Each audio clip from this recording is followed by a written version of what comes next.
So today, ang fearless forecast ko hindi tayo mag-amend ng more than 60-70 billion. Baka very blessed na tayo kung maka-amend tayo ng 100 billion.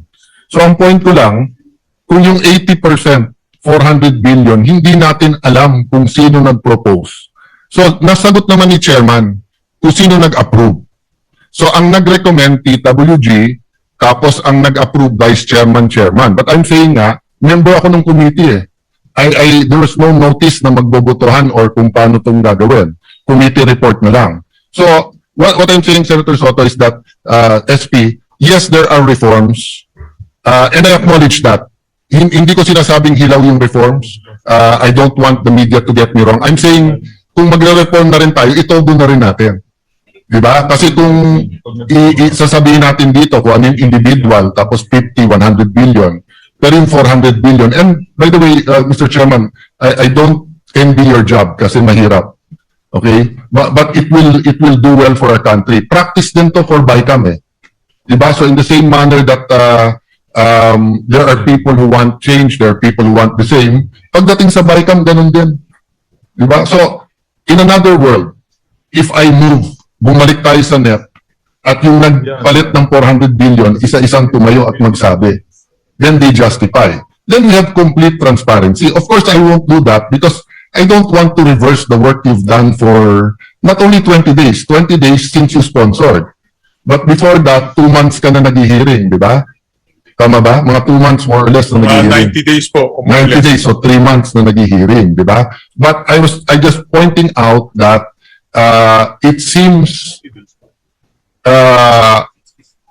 hindi natin pinodo yung transparency if we don't know saan nanggaling 400. And I'm not casting any aspersions here. So meaning, katulad ng tinanong ni former Senate President Escudero, iniisa-isa mo, di ba? Okay. But having said that, SP, pare-pareho din naman tayong senador before.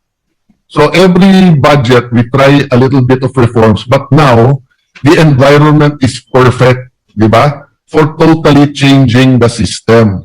So I'm saying whatever is good for the 10-20% we're going to amend today, it should be good for the 40%, di ba? So, for example, when the chairman reviews the TSN, kung kulang doon kung sino yung nag-propose, pwede bang kunin ng technical working group at ilabas doon? Kasi dapat ni isa sa atin walang mahiya sa ating ni-recommend. And halimbawa, ang technical working group, did they accept it only from senators? Or did they also get letters from mayors, from governors, from advocacy groups and everything? I wouldn't mind, So if there's an advocacy group for health, anti-smoking or health sa bakuna na ganito, kulang ng pondo, and that was the basis. Pero dapat transparent. I've said my piece, Mr. President, but I think Senator Joel would like the floor also. With your permission, Mr. President. Senator Joel Villanueva is recognized. Thank you, Mr. President.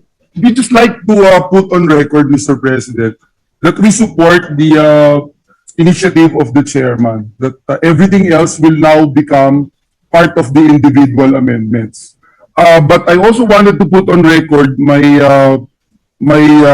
support to the statements made by Senator Alan Cayetano that when we had our interpellations on the floor, Mr. President, we were thinking that when the vice chair, the chairman himself, for instance, Senator Win, Senator Amy Marcos, when she was sponsoring the budget of DTI, the chairperson and the vice chairpersons actually agreed with a lot of our suggestions and recommendations. But apparently, Mr. President, I am not sure actually if these initiatives that we have introduced during the period of interpellation will become part of the committee amendments. Now, the chairperson is saying that everything else will fall under individual amendments. So, ang question ko, Mr. President, process. Because if I heard it right a while ago, after the committee amendments being introduced by the chair, each and every senator, the leadership first or whoever, if it's alphabetical in order, will introduce their individual amendments. But again, let me put on record why I support the statements made by Senator Alan Cayetano, because if it is a committee amendment, chances are talagang mananalo yun.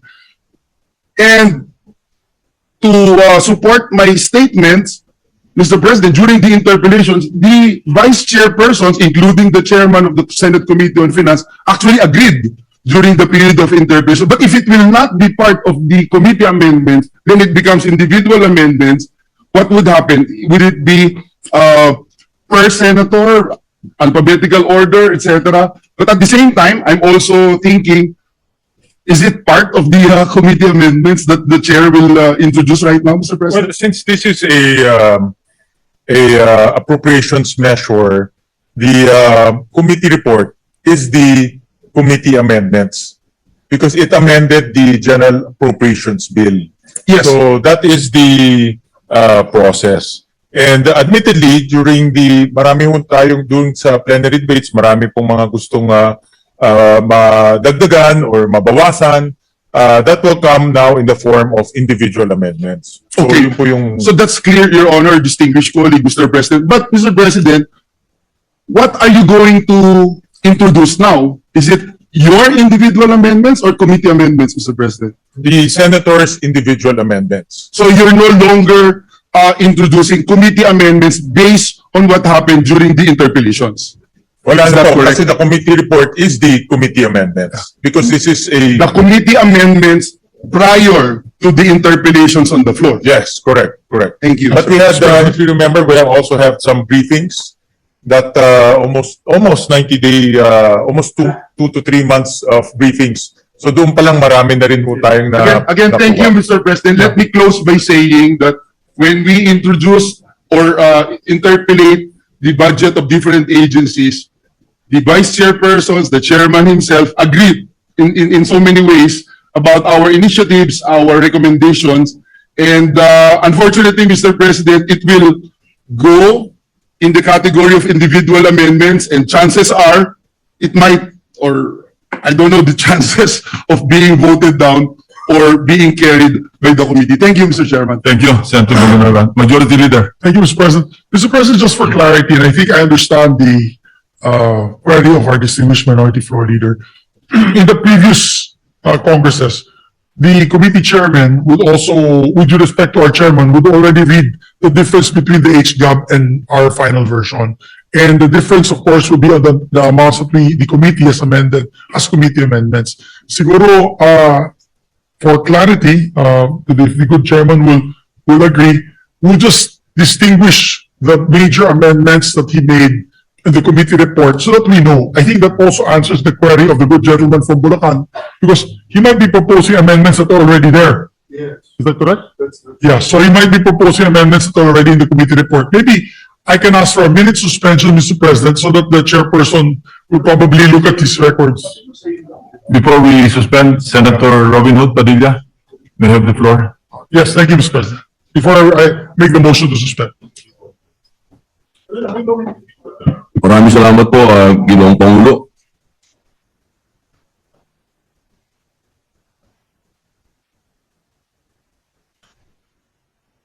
Maraming salamat po, Pinunong Mayurya. Meron lang po akong katanungan sa ating kaibigan, Senator Bill Gatchalian. Opo. Kanina po kasi ang usapan ay salitang English. Mas mainam po Tagalogin ko. Opo, at maintindihan po ng ating mga kababayan sapagkat yung akin pong imumungkahi at itatanong ay patungkol po sa ating mga katutubo at sa mga kamusliman. Una po, napag-usapan po dun sa interpelasyon na sumang-ayon po ang ating mga kasama po si Senator Mig Subiri, patungkol po dun sa Sharia Court na inyo pong susuportahan. Gusto ko lang po malaman kung kasama po ba yung dito sa committee report po ninyo? Wala po. Dahil yung committee report na una ho yun doon sa plenary debates. Yun po ang tinatanong din ng ating mga kasama. Pati po rin napag-usapan po doon sa pagpapatitulo ng mga ancestral domain. Wala din po. Wala rin po. Wala rin po. Ano pong ibig sabihin ng aking kaibigan? Bali, ito po'y magiging individual amendment po ito. Ibig Tama sabihin. So, pwede pong mangyari na hindi po ito ma-approve. Depende ho sa fiscal space at kung kaya po ng budget. So, Gusto ko lamang pong malaman po ninyo na inaasahan na po ito ng ating mga kababayan na Muslim. Ito po ina-approval na natin, batas na po ito. Inaasahan po ang Sharia Court. Ganun din po ang mga katutubo na hanggang sa panahon na nandito po sa interpelasyon ni Senator Loren Legarda na sinuportahan po ng ibang senadora katulad po ni Senator Risa Ontiveros na ang pagmimina, ang pagsasamantala po sa ancestral domain ng mga katutubo, nangyayari po yan dahil wala po silang mga titulo. At nangyayari po ang mga rebellion dahil hindi po alam ng mga Muslim kung saan sila tatakbo dahil ang Sharia Court po ay nasa 2 lugar lang. Maraming salamat po. ako po personally sinusuportahan ko yung mungkahi ni Senator Robin at yan ay pwede maging parte po ng individual amendments po natin. Salamat po. Maraming salamat. Thank you. Majority Leader. Senator Kiko Pangilinan is recognized.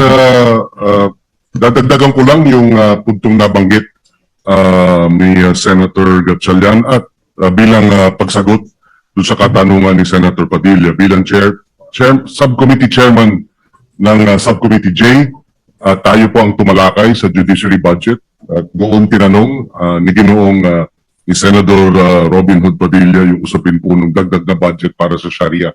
Tayo rin po ay sinusuportahan yung pagdagdag nung nasabing pondo. For the record, Mr. President. Thank you. Majority Leader. Senator Pia Cayetano is recognized.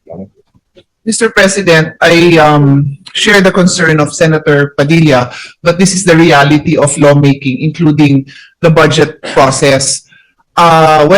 Because I handled the budget of NCIP, when the good senator brought to our attention the concerns of the indigenous people na wala ngang mga titulo at matagal na nga daw niyang sinusuportahan yun, tinignan ko yung record. Yung mismong NCIP, hindi naman nag-submit ng kanilang budget proposal na magdagdag ng pondo para doon. So, paano ko naman gagawin yun na wala man lang submission coming from the agency?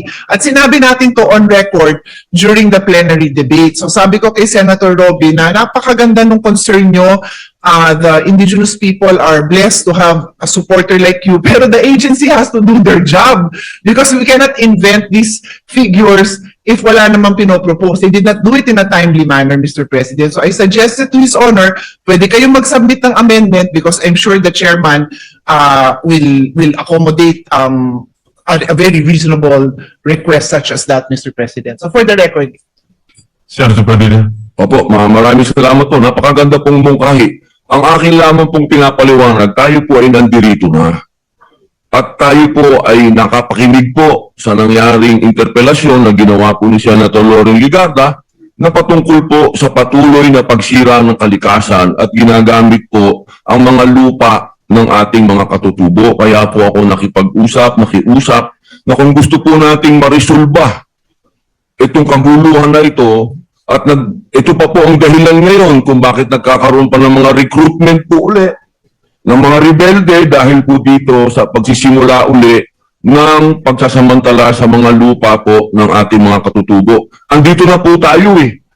Ito nga po, pinag-uusapan nga po kanina, sinabi nga po, nagkakaroon na nga po tayo ng mga malawakang pagpapalit at pagpapaganda ng sistema ng paggawa ng budget. Bakit hindi pa po natin ito talakayin ngayon na? Bakit pa po natin kailangan ito padaanin pa sa kung saan butas ng karayom? Ang inyo pong mga kapatid ng katutubo ay naghihikahus na sa sobrang pagsasamantala sa kanila. Yun lamang po naman. Maraming salamat po, Ginoong Pangulo. Thank you. Maraming salamat, Senator Robin. At yung mga magagandang mungkahi po ng ating mga senador ay pinipilit po natin masama po sa budget at hihingi rin po ako ng mga rekomendasyon sa ating mga vice chairman na humahawak po ng mga komite niyon. At admittedly, this process is a new process for all of us, and but this is in line with what we desire for transparency, Mr. President. So, Mr. President, with that, may I seek a minute suspension, Mr. President? So, Mr. President, the parliamentary status, Mr. President, is we are open to receive the amendments from our esteemed senators, Mr. President.